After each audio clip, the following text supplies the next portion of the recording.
Okay, welcome everyone. Just gonna mute where that noise is coming in the background. Forgive me. We find ourselves all the way at the top of Tes Amid Aleph of 9a. So very easy to find. It's literally at the beginning.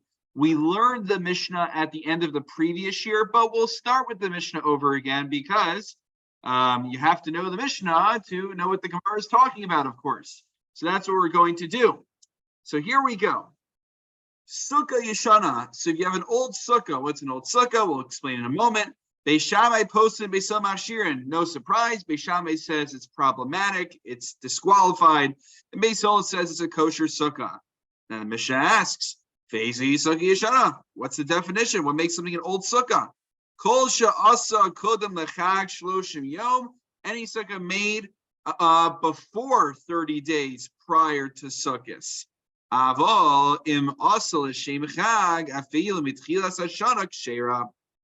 if it was made l'shem chag, you deliberately made the sukkah, right? In the previous sukkah, we talked about different kinds of sukkahs, different sukkahs made for different practical purposes, but they're not made necessarily for the mitzvah of sukkahs.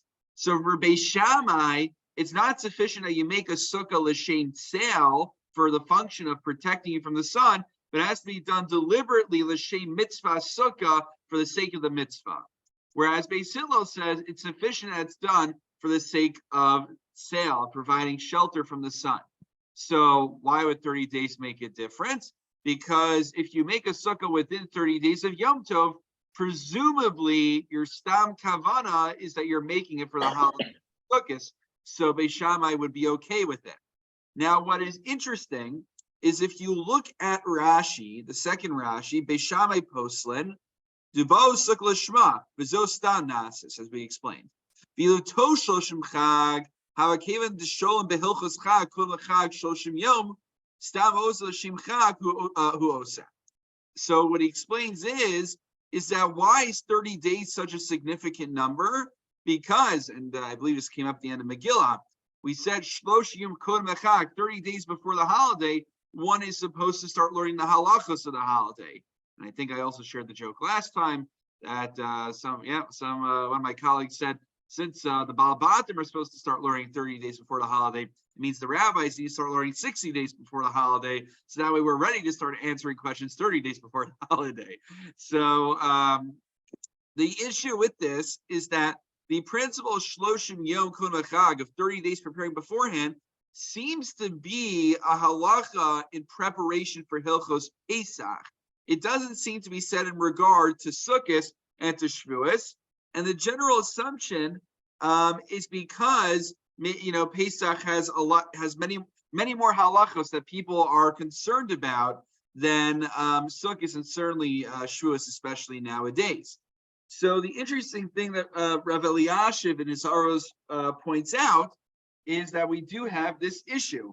We have this incongruity. See, Beis Shammai is assuming that 30 days, sorry, I was adjusting something here, that the reason that a sukkah made within 30 days prior to sukkah is lishma is because you're supposed to be learning and osing the halachos 30 days prior.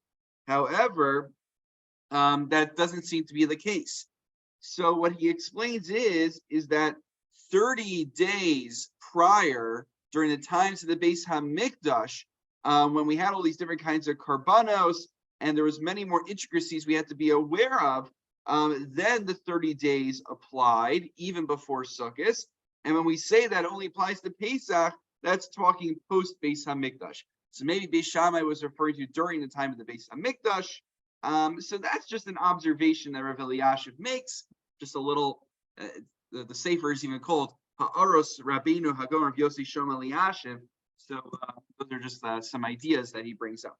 Okay, now that was just a leftover from last week. Let's jump into the Gemara for tonight. Okay, my taima to Beis Shammai. What is the reasoning of Beis Shammai? Where does Beis Shammai get the idea that you need to make a sukkah l'shem mitzvah sukkah? So Amar Kra, it would seem to be indicated from the pasuk. Chag hasukos shivas yamim lahashem. So it says lahashem has to be made for God. Sukkah hasuy l'shem chag be'inan. That indicates that you can't just make a sukkah stam. but you need to specifically make the sukkah for the sake of God, for the sake of the mitzvah. Ubeis Hillel, what did Beis Hillel do with this? Who hold that you don't need to make a sukkah for the sake of the mitzvah? Ahu mivayile lichterav sheishes. Damar Rav Sheishes mishum Rabbi Akiva minayin la'atze sukkah shasurin kol shiva. Where do we? So he needs it for a separate drasha. Where do we know that the wood, the material of the sukkah, you're not allowed to benefit from it? You're only allowed to use it for the purpose of the mitzvah. If you want to cut some of it off and you want to use it to make a fire or do something else with it, you're not allowed to benefit from even the walls of the sukkah until the holiday is over. So minayin la'atze sukkah shasurin kol shiva. Where do we know this from? Tama lomar chag hasukos shivas yamim laHashem. This is where he gets it from that pasuk, because it says laHashem, for the sake of God. Utani Rabbi Yehuda ben Meseira. Utani Rabbi Yehuda ben Meseira Omer. Geshem shechal shem shemayim al chagiga kach al shem shemayim al sukkah. The same way, there's a certain sanctity to the carbon chagiga, I believe, until the Torah's part is brought. It is usher for one to benefit from. Similarly, one is not allowed to benefit from a sukkah until after the holiday. Shenemar, Chag Sukkos Shivas Yamim LaHashem, Ma Chag LaHashem, Av Sukkah LaHashem, just like the carbon chagiga, which is Chag. Chagiga, right? Get it? Carbon chagiga, because it's the holiday carbon. It is consecrated and is designated exclusively for God. So too, a sukkah, one is not allowed to benefit from, one is only allowed to use it when it's fulfilling the mitzvah. Now you're going to say, but isn't that called benefit? You're fulfilling a mitzvah. Aren't we benefiting from fulfilling a mitzvah? So we'll get to in the third parak. We'll talk about mitzvahs, maybe earlier if I'm not remembering correctly. Mitzvahs lav lahanos nitnu, a very important principle that God did not give us the mitzvahs for gratification. Now that has important implications in other areas of halacha. For instance, if I take an oath not to benefit from you, but you are, let's say you're going to be blowing the shofar on Rosh Hashanah. So that's not called benefiting from you. I'm not in violation of my oath because that's not called benefit. That's not called hana. Hana is personal gratification. Fulfilling a mitzvah, when we fulfill mitzvahs, yes, hopefully we feel good when we do a mitzvah, and hopefully it leads to us earning divine reward. But the primary reason we do a mitzvah is because it's the Ratzon Hashem, it's the will of God. And therefore it's categorically not hana. So when I go in my sukkah, that's not called being neheneh from the sukkah. That's called fulfilling the mitzvah of sukkah. Doing something else that doesn't have to do with yeshiva sukkah, that would be an issue on sukkahs. Okay. So that's what Beis Hillel does with the laHashem. Beis Hillel says it's not to teach us you need to make the sukkah for the sake of the mitzvah of sukkahs. It's teaching us that you cannot use it for ulterior purposes. Rabbi, also it says v'samachta b'chagecha. It does say that. That's true. So that's another, another pro for Hana'ah in the sukkah. There is a general idea of having simcha on Chag, though, you have to understand what that refers to. It refers to the simcha of bringing the chagiga, bringing the offering. Even though, of course, when we talk about Yitzchak b'vasar v'yayin, having meat and wine, it refers to the meat of the carbon, the wine of the libation, all those. But of course, there is a general idea of simchas yantiv. So that's a catch-all. Okay. Yeah, it is. It's a catch-all, but also it refers to if there's a discussion. Is there such an idea as having a simcha absent chagiga? So it seems to be that bringing the chagiga is part and parcel of the fulfillment of simcha, and you get to eat from it afterwards. So that's nice. Thank you. Okay. Yeah. So Beis Shammai. So here's the issue. Beis Shammai nami mivayle lahari. Wait a minute, we got a problem because Beis Shammai already also uses this drasha to teach us that you can't benefit from a sukkah during the holiday. If so, we can't use the same drasha for two different purposes. It's only superfluous once. So where then do Beis Shammai get the idea that a sukkah needs to be made specifically for the sake of the mitzvah? So in Alchinami, Elamai Tamad Beis Shammai, Sivkra Achrina. There's a different pasuk that Beis Shammai infer this restriction from. It says, Chag Hasukos Taselecha, shivas yamim. So sukkah hasuya l'shem chag ba'inan. Now, so it says here that a sukkah should be made for you for those 7 days. So we see here that you need a sukkah made for chag. And I believe if you look at Rashi, Rashi points out, where do you see in that line? Can anyone figure out where in that line it says on the holiday sukkahs you should make sukkahs for yourselves for 7 days? So where in that line do you see anything indicating that a sukkah needs to be done for the sake of the mitzvah of sukkahs? So a really funny thing, you look at Rashi, Chag Sukkos Tasa. Rashi says that Chazal say you have to read it backwards. Don't read it Chag HaSukkos Tasa. Read it, you gotta flip around the words a little bit. Sukkos Tasa Lechag. Sukkahs you should make for the holiday, which it sounds almost like a Hasidic reading of it. But I guess you know where the Hasidic farm get their hermeneutics from. So now if you read it this way, Sukkahs Tasa Lechag, now it's very clear you should make sukkahs for the sake of the Chag, for the sake of the mitzvah of sukkahs. That's where Beis Shammai gets it from. And now what the issue is, now that we have another open drasha over here, what's Beis Hillel going to say? Beis Hillel disagrees with Beis Shammai. They think you don't need to make a sukkah l'shem chag. So if so, what do they do with this drasha? I'm not sure why they can't just reject it, but Beis Hillel it's to teach us that if you fail to make a sukkah earlier, let's say you're traveling and you want to make a new sukkah, that you're allowed to make a sukkah on Chol HaMoed. They read it as sukkahs taseh lechag, meaning you can make sukkahs on Chag. I think that's how they understand it. However, Beis Shammai sfilu k'Rabbi Eliezer damar enos sukkah b'chol shemoed. However, Beis Shammai holds like Rabbi Eliezer that you cannot make a sukkah on Chol Moed. Now, what would be the issue of making on Chol Moed? Because the pasuk said earlier, Chag HaSukkos Tasa Lecha Shivas Yamim. You have to make a sukkah for 7 days. So if you make a sukkah during Chol Moed, there's a chesaron. There's something missing in your fulfillment of making it for 7 days of the Chag. However, Beis Hillel rejects that, and that's where we leave off. So we figured out where Beis Shammai and where Beis Hillel, how they read the psukim, and how they reach their conclusions. So there we are. Let me pause. Do we have any questions at this point? Okay. I mean, it seems to me that Rav Shammai makes a lot more sense in this instance. But we don't paskin that way. What do you mean by Shammai? Well, because we always, usually we go by Hillel, but here it really doesn't. I mean,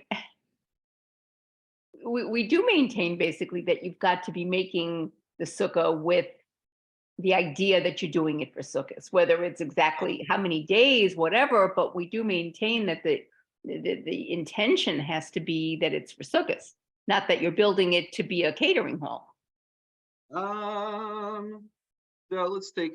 There might be. I think if I recall correctly, it's understood more as a lechatchila, like ideally you should have it in mind. But I think in principle, me'ikar hadin, I believe we paskin like Beis Hillel. But let me see if I could get you an answer on that. There's a very wonderful section in this wonderful cheating gemara called the Masifta, which I've shown you many times, which has a section called Aliba de Hilchasa, which is very nice because it quickly tells you what the halacha l'maisa is, what we actually paskin from a sugya. Mm-hmm. So let's see. You want to know if you need intention. Sukkah menes mishana l'shana. Oh, here it is. Sukkah yishana dahinas shesichi chosa kom shekinas l'shot yom shebe'achag shir avad. Let me 1 second. You know what? I don't want to take your time right now. Or actually, 1 second. We can make this even easier. We have a reference to Shulchan Aruch here, right? But the reason we paskin like Beis Hillel is not necessarily because of logic on any one mitzvah because of the baskol, right? Yeah. Well, it's a bit of a right. Even in that sugya was in Yevamos there. On Erevin, or is it Erevin, or is it Yevamos, or is it both? Right. That whole discussion of the baskol came out. We follow Beis Hillel, but I mean, the real reason we follow Beis Hillel is they have the rove. Because Right. you have that whole issue, like, the whole discussion that's like there is like, wait a minute, I thought we're not supposed to paskin like a baskol, right? Is that the whole Tanur Shachris? Right. But Henry, it's wonderful to hear your voice there. Thank you. Wonderful to join. Good, glad you can make it. Okay. If you remind me, I don't want to take your time, but I see the reference to the Shulchan Aruch over here in Siman Tuf Reish Lamed Vav. So Toby, if you remind me at the end, I'll grab the Shulchan Aruch off the shelf and I'll see what it says there. Okay. Thank you. All right. Beis Hillel, moving forward in the Gemara. Beis Hillel, Leis Lahu de Rav Yehuda Amarav, de Amar Rav Yehuda Amarav. So it seems that Beis Hillel would not be in line with what Rav Yehuda says in the name of Rav. Now, what is this teaching? You might ask. Damar Rav Yehuda Amarav. Asa min hakutzin umin hanimin umin hagridin psula. Okay. This is why I'm glad I brought the Masifta Gemara this time around. We need pictures. We need pictures, guys. So get ready for picture time. This is the most exciting part of teaching Sukkah. So whenever you can whip out the photos. All right, let's see if we can do this. You see over here on the bottom, right? You see all this, these different pictures over here of tzitzis. So if you notice, usually the way tzitzis are made is that there's a hole in the garment, and then you have the strings, and you put the strings through the hole, and then you tie it, okay? But the way you see these are made is that you had extra material on the fringes of the garment, and then you made the tzitzis, you tied the tzitzis from the pre-existing material on the garment. We understand how that's different than the usual? Okay. So that basically these different examples in the Gemara, what is it? Min hakutzim, min hanimin, min hagridin, refers to either making it from different, basically all these different kind of stitch works. I'm curious, what's the official art scroll rendering of these words? What do they give you for kutzin, nimin, gridin, and sisin? What's their translation for that? Sure. Or do they just transliterate it? They have thorn-like threads, or from embroidery threads, or from fringes.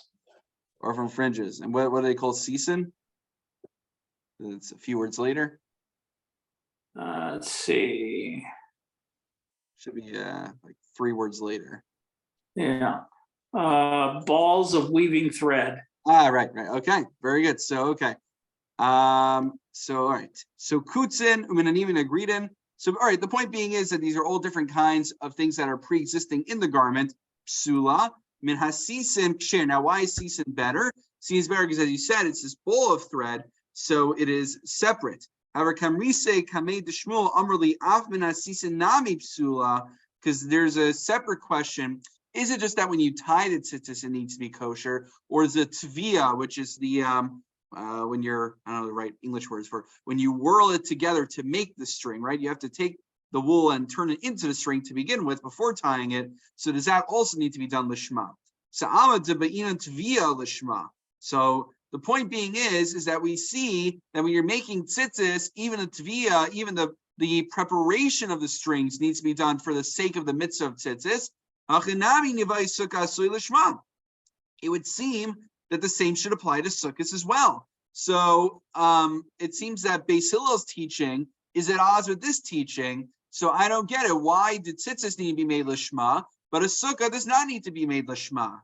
So shani hasam damar kra gidilim tasalach lach l'shem chovach.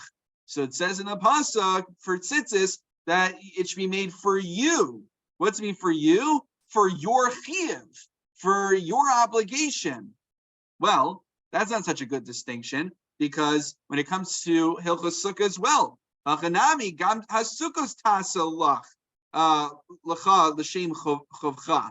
So Sukkot also has that lamed chaf over there indicating to you, I can make the same exact drasha. That's to indicate that I should make it l'shem sukkah. So I still don't understand why tzitzis needs to be made lishma, but Beis Hillel says Sukkah does not. So but then I need lema'ute gezula to exclude a stolen sukkah. That you can't fulfill a mitzvah with a stolen sukkah. Wait a minute, but if that's true, then I should use that same drasha vis-a-vis Hilchot Tzitzis to teach me that I can't fulfill the mitzvah of Tzitzis with a stolen garment. And if that's true, then where do I learn this accepted halacha that Tzitzis needs to be made lishma? So, Hasam Tzivkra Achrina, because Tzitzis has one pasuk up from Sukkah.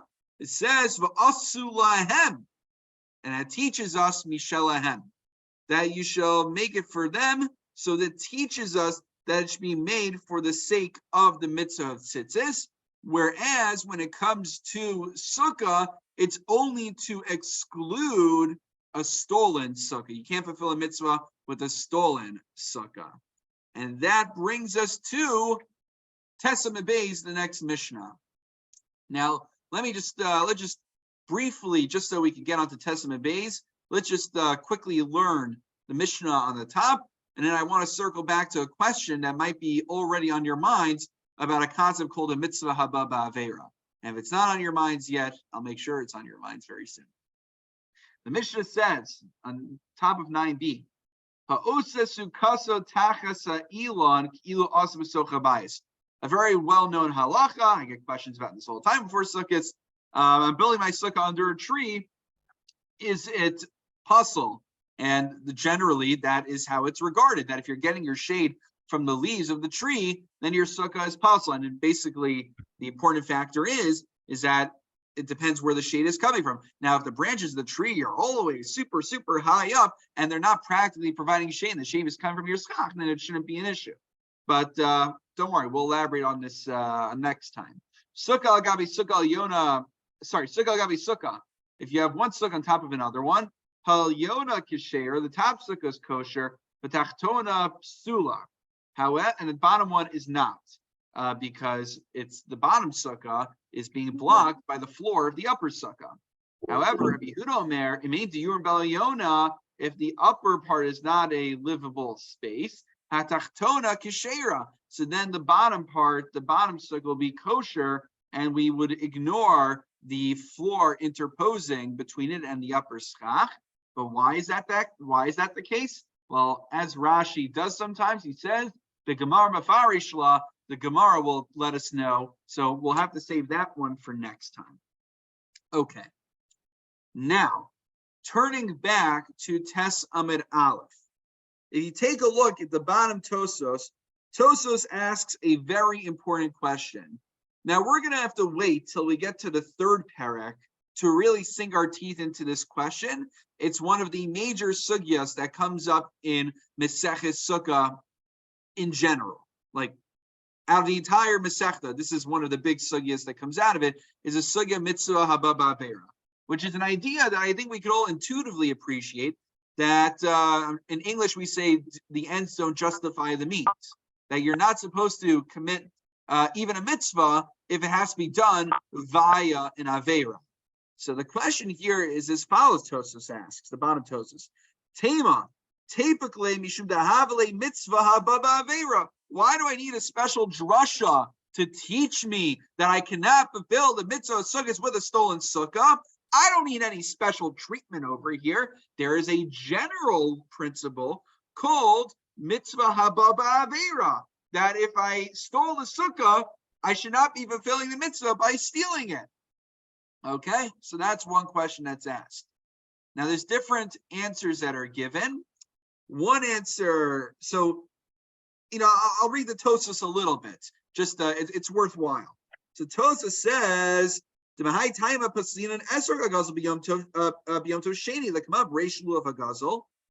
so this was brought up later on in the third parak, and this issue was brought up in regards to using a stolen esrog, even on the second day of Yom Tov, because gufa kasha. On the first day of Yom Tov, we have a special rule that your 4 species, your Abra Minim, you have to be the owner over them. And that leads to all sorts of ideas. Giving to someone but stipulating they have to return it to you. We have halachic workarounds for that. Brings up issues of giving it to a child who can only acquire but can't be knocking it back. Okay. El B'Yom Tov Sheni Amai. But we ask, why on the second day would it be an issue to have a stolen esrog if you don't need to be the true owner? And the Gemara there answers, because it's a mitzvah haba ba'avera. Right? So, okay. Umihu hasam ika l'shnuye de itzrich l'mu'ute shal. Now, there, it makes sense to ask that question, because there we need to exclude the possibility on the right. So on the first day, the question is, if there's an idea called a mitzvah haba ba'avera, then why on the first day do I need a special rule called lachem, that I have to be the owner? Of course I have to be the right owner. I can't steal it. So what's so special about the drush of lachem? It's to teach me, even if I got hold of an esrog through legitimate means, but it's a borrowed esrog, that also I won't fulfill on the first day. So there, it's a legitimate distinction.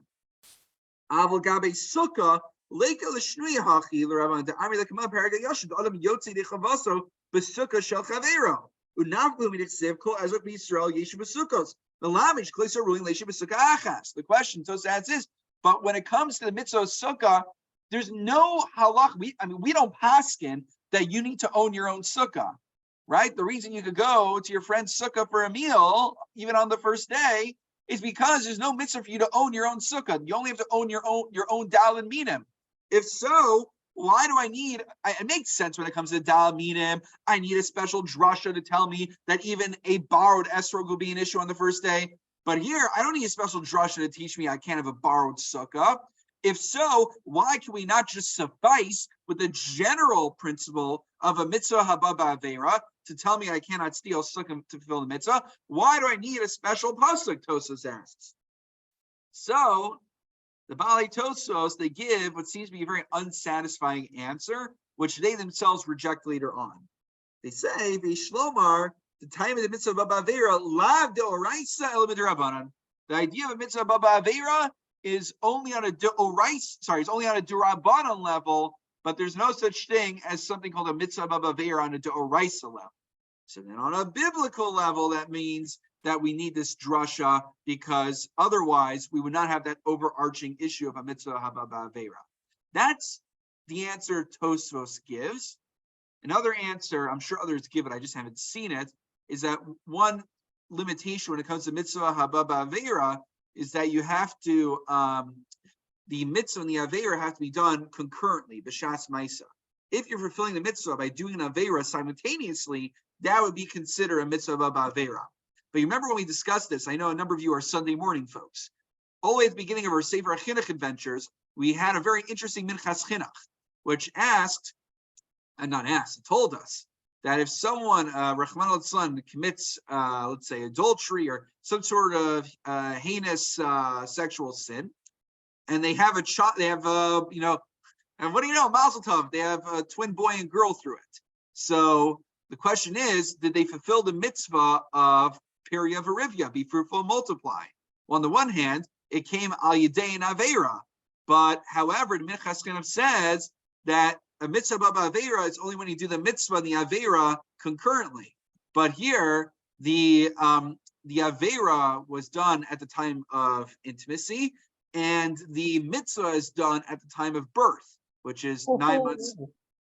Yeah, we like this together, Toby. Yeah, but I'm just thinking about the implications now. So what? So is that if we're saying life begins at birth, doesn't that create a whole host of questions with regard to abortion and all these things? It always does. But basically, the idea there is that basically the idea is that having the children is a result-oriented mitzvah.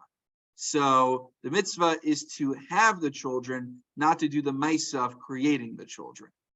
That's basically that Minchas Chinuch over there, if I recall correctly.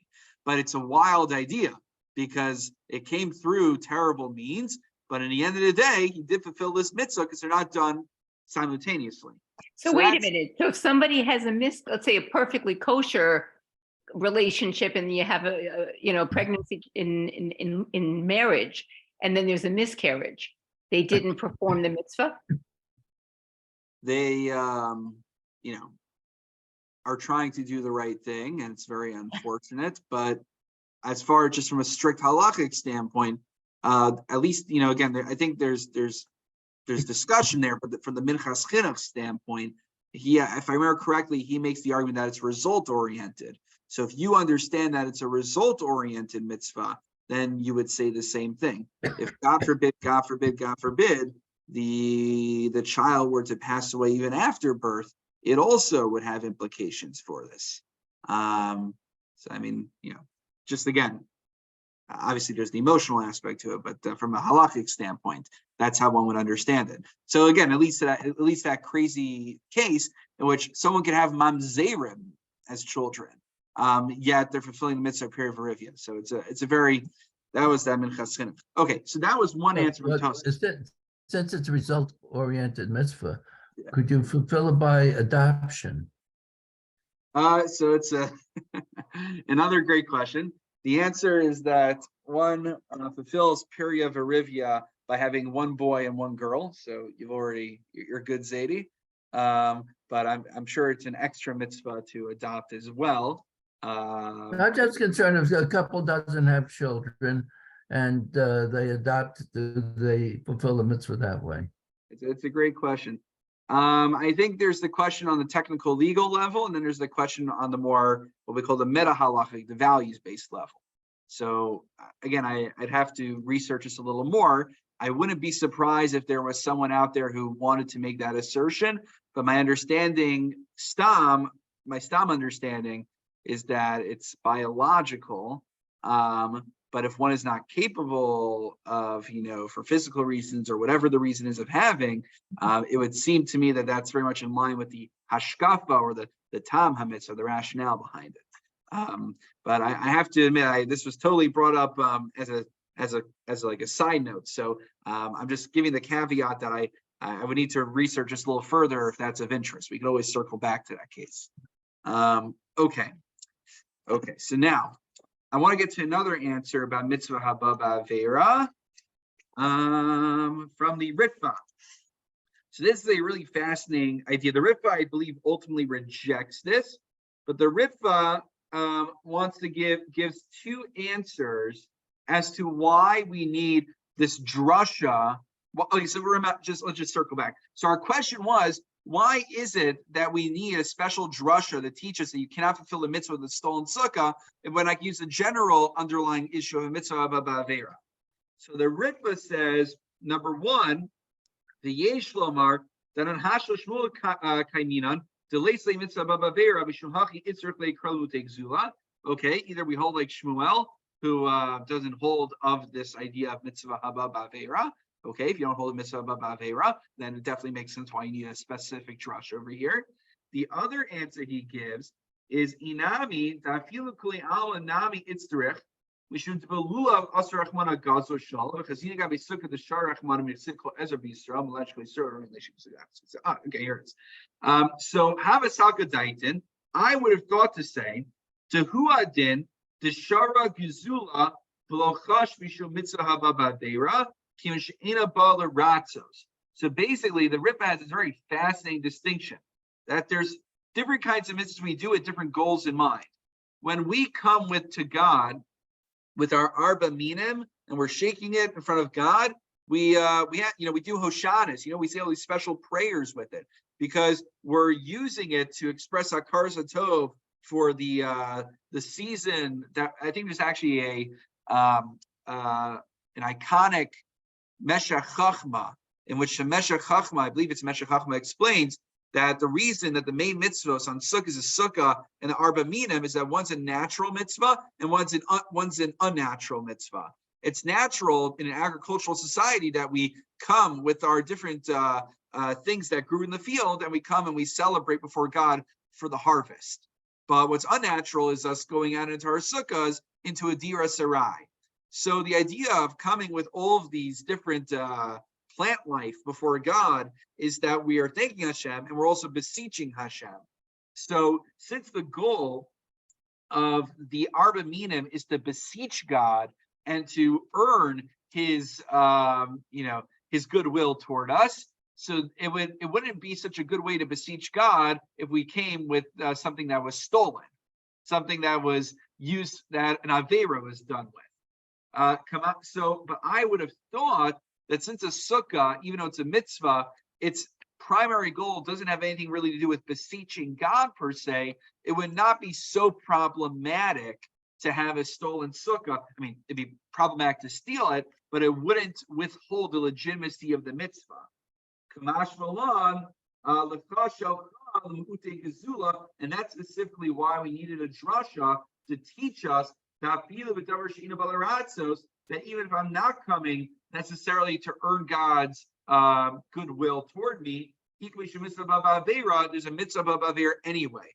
In other words, what the Rikva is saying is that this is like, this is very lemnish here. This is not a separate idea. This drasha is not separate from mitzvah haba b'avera. It's not a separate idea, but rather it's teaching me that I would have thought the principle of mitzvah haba b'avera would not withhold the legitimacy of a stolen sukkah. Kamash Malan, that even a sukkah which is stolen still would not be legitimate due to the principle of mitzvah haba b'avera. It's teaching me to expand mitzvah haba b'avera beyond what I would have thought. It's not a separate halachic mechanism. Make sense? Yeah, Rabbi, question. Since you don't have to build your own sukkah, so now I'm going to my friend's sukkah and I have no idea that he stole it. How does that affect my?